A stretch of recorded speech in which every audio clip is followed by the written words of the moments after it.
बहू का सपना कहानी। रीमा ने आंखें खोली और बड़ी फुर्ती से उठी। बाप रे, 8 बज गए। यह कैसे हो सकता है? मैं पिछले कई सालों से इतनी देर तक नहीं सोई हूँ। फिर आज यह कैसे हो गया? आज प्रीति की तो स्कूल गई। मोहित को अब ऑफिस के लिए देर हो जाएगी। फालतू में अब उनकी बातें सुननी पड़ेंगी। वह सब तो ठीक है, लेकिन माँ जी, वह दिन भर में कितनी बकवास करेंगी और मुझे कितनी देर कैसे सोने दिया उन्होंने। अब तक तो उन्होंने घर सिर पर चढ़ा लिया होगा। क्या हुआ होगा? रीमा जल्दी से उठने लगी। मोहित खुश चेहरे के साथ आया। वह भी तैयार होकर, गुड मॉर्निंग रीमा। रीमा, क्यों उठी तुम? सो जाओ ना आराम से। मैं आज लंच कर लूँगा ऑफिस में। सच में कहूँ तो मुझे जाने की इच्छा नहीं है, लेकिन बहुत महत्वपूर्ण मीटिंग है ना, मुझे इसलिए जाना ही पड़ेगा। पर मैं जल्दी आ जाऊँगा शाम को। बाहर जाएंगे घूमने। बाय। रीमा को बिना कुछ कहे मोहित ने उसे गले से लगा लिया और उसके माथे को चूमकर चला गया। रीमा झट से बाहर आई। किचन से कोई भी आवाज़ नहीं आ रही थी और जब वह बाहर आई तो पापा जी की थाली में इडली वड़े दिखाई दे रहे थे। सांभर में बहुत अच्छी महक आ रही थी, लेकिन वह पैकेट से सांभर नहीं निकाल पाए।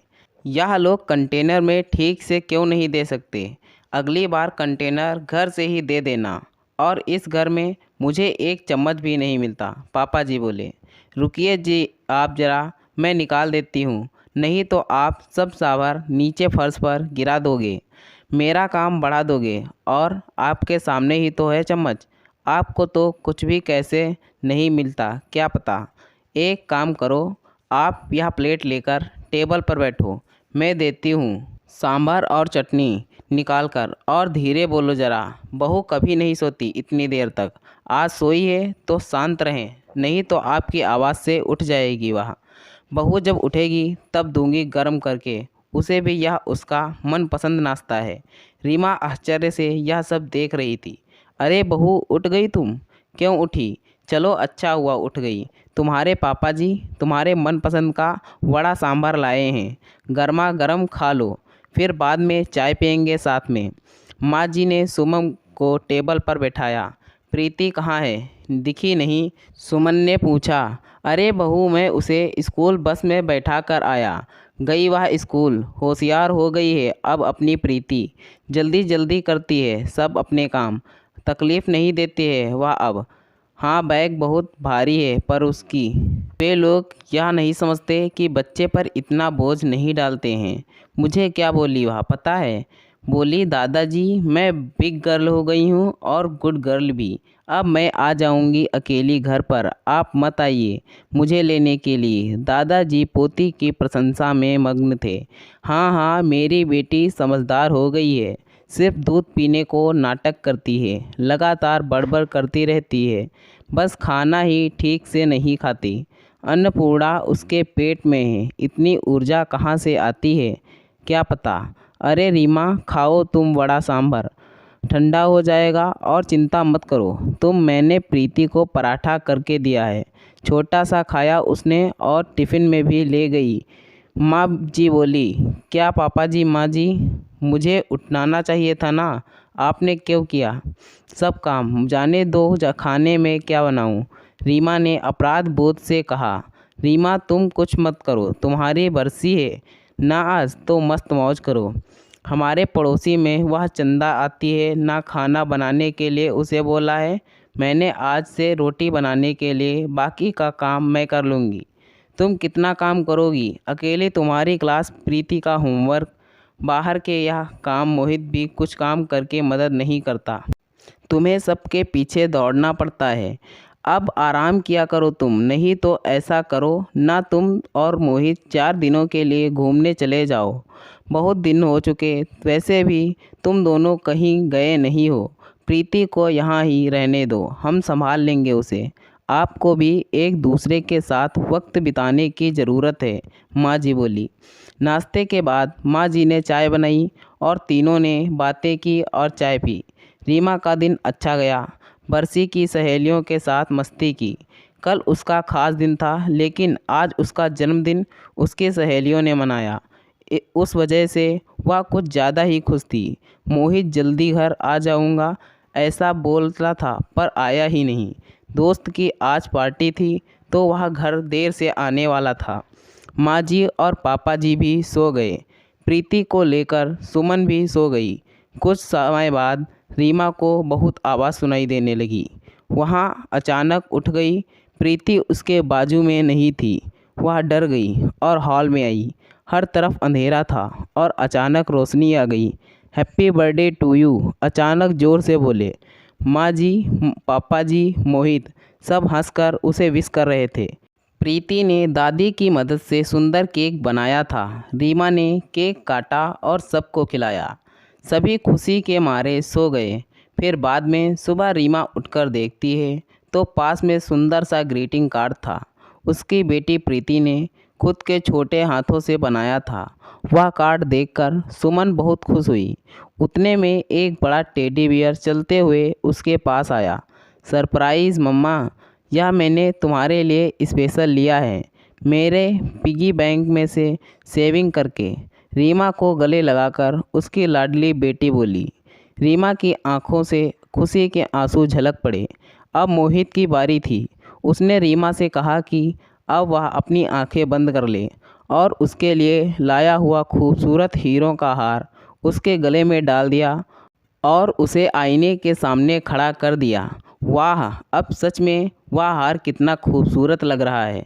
सुंदर लग रही है मेरी रानी। लगता है जैसे यह तुम्हारे लिए ही बना है। मोहित ने खुशी से रीमा को गले लगा लिया। तभी रीमा कुछ कहने ही वाली थी कि माँ जी, पापा जी आ गए। यह दुनिया की सबसे अच्छी बहुरानी के लिए, मतलब हमारी बेटी के लिए। माँ जी, पापा जी ने कश्मीर का टिकट रीमा के हाथों में रखा और रीमा उनके पैरों पर आशीर्वाद लेने के लिए झुकी, लेकिन माँ जी उसे गले लगा लिया। पापा जी ने सर पर हाथ रखकर आशीर्वाद दिया। यह क्या माँ जी, पापा जी, इतना बड़ा सरप्राइज़! वास्तव में इसकी कोई ज़रूरत ही नहीं थी और हम दोनों ही क्यों हो जाएं? रीमा ने उत्साह से कहा। नहीं नहीं, हम बूढ़े लोग क्या करेंगे वहाँ, वैसे भी आप दोनों को इसकी ज़्यादा ज़रूरत है और हम प्रीति का भी अच्छे से ख्याल रखेंगे ताकि आप दोनों फुल एंजॉय कर सकें। वह सेकंड हनीमून क्या बोलते हैं ना, वो आप आ जाओगे तो हम चले जाएंगे। पापा जी ने धीरे से मोहित को आंख मारी। रीमा और मोहित दोनों शर्मा गए। चलो पैकिंग करो, आपको कल सुबह निकलना है। और आज क्या क्या खाना बनाना है? आज रीमा की पसंद का माँ जी ने फरमान किया। दिन आनंद में आ गया। शाम को रीमा की आरती करके माँ जी, पापा जी ने उसे ढेर सारा आशीर्वाद दिया। रीमा इस प्यार से पूरी तरह अभिभूत थी। पूरी तैयारियां हो गई थी। कल सुबह जल्दी जाना है, इसलिए बैग भर के मोहित रीमा तैयार थे। कश्मीर के सपने देखकर रीमा को कब नींद आ गई वह उसे समझ में ही नहीं आया। दोनों कश्मीर पहुंच गए जैसे स्वर्ग ही हो। कितना खूबसूरत था सब कुछ। मोहित रीमा सब भूलकर एक दूसरे में खो गए थे। यह हंसी वादियाँ, ये खुला आसमां। मोहित गाना गा रहा था और रीमा जैसे नई नवेली दुल्हन की तरह शर्मा रही थी। एक दूसरे के ऊपर बर्फ़ के गोले फेंककर छोटे बच्चों जैसे दोनों मस्ती कर रहे थे। दोनों आज आइस स्केटिंग के लिए आए थे। बर्फ़ में ठीक से खड़े होने में असमर्थ सुमन एक दूसरे को ठीक करने के दौरान अपना संतुलन खो बैठी और वह ज़ोर से गिर गई। आंखें खोल कर देखती है तो क्या, उसके बेड के ऊपर से वह गिरी थी। बाजू में मोहित सोया हुआ था। मतलब वह सपना था। इतने में बेल बजी। दूध वाला आया होगा। वह बाहर आए उतने में उसकी सास उससे बोली, अरे रीमा, हर रोज़ कैसे देर से उठती हो तुम? 15 मिनट देर हो गई आज तुम्हें। जल्दी करो, अब चाय बनाओ और नाश्ते में कुछ अच्छा नमकीन बनाओ। और मेरी सहेली आने वाली है, आज कुछ अच्छा खाना बना उनके लिए। और हाँ, घर पर ही रहना, आज कहीं बाहर मत जाना। माँ जी की रोज़ की कटकट चालू हो गई और रीमा सचमुच सपने में हकीकत में आ गई। हमेशा की तरह हर कोई उसका जन्मदिन भूल गए थे। रोज़ रोज़ की भागदौड़, घर के कामकाज सास के ताने, ससुर की फरमाइश, पति की धुन पर नाचने और बेटी की लीला देखने वक्त उसका दिन कब ख़त्म होता था वह उसे भी समझ में नहीं आता था। ज़िंदगी भर दिन खराब लगने लगे, लेकिन कल उसने बहुत अच्छा दिन जिया।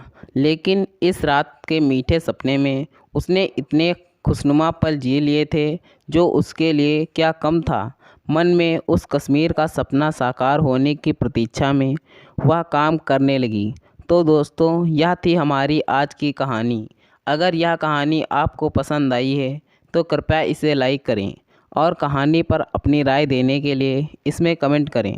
दोस्तों, ऐसी ही और कहानियाँ सुनने के लिए हमारे चैनल को सब्सक्राइब करें। धन्यवाद दोस्तों। Thanks for watching this video.